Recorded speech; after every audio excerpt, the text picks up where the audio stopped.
Ok, bonjour tout le monde. Aujourd'hui, j'aimerais ça parler d'une chose que je veux dédramatiser, peut-être un point. C'est les fameuses fissures de fondation.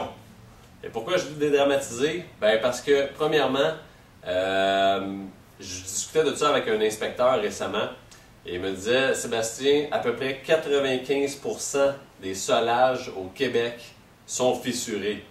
Donc, est-ce que 95% des maisons sont à ne pas acheter?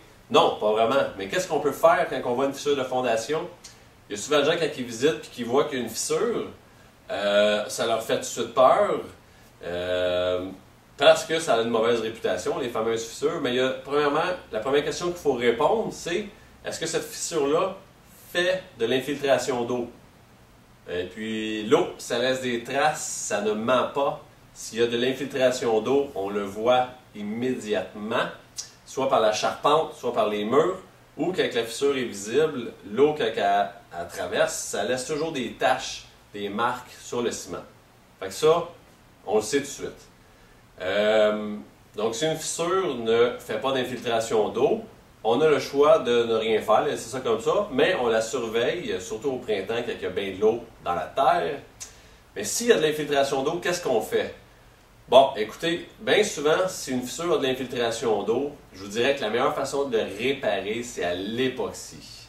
Il y a des compagnies qui se spécialisent là-dedans qui vont venir, ils rouvrent la fissure, ils rentrent de l'époxy là-dedans, de la colle, ils vont la colmater pour que ça ne coule plus. La beauté de la chose, c'est que, en général, ça va coûter à peu près 300-400 $ pour faire réparer une fissure. Et ensuite, c'est garanti pour à peu près 10 ans que ça ne coulera pas. Fait que, pour 300-400$, est-ce qu'on va s'éviter d'acheter une maison qui nous conviendrait, mais qui a une fissure? S'il vous plaît, ne vous en privez pas. Faites juste prendre les bonnes démarches pour les réparer. Et ces choses-là, ça se négocie toujours dans l'acquisition de la propriété. Vous pouvez tout négocier ces points-là. Bien sûr, avant d'en faire l'acquisition, dites-vous pas que je vous ai dit que ça coûte 300-400$ par fissure, puis on s'en fie à ça. Faites-vous faire des soumissions, parlez avec des spécialistes, c'est la meilleure chose à faire. Moi, je vous dis ça pour vous donner une petite idée en général de comment ça fonctionne. Il y a d'autres façons aussi de les réparer, il y a d'autres manœuvres qu'on peut faire pour corriger les fissures. Si vous voulez plus d'informations, envoyez-moi un email ou lâchez-moi un petit coup de fil, ça va me faire plaisir de vous aider.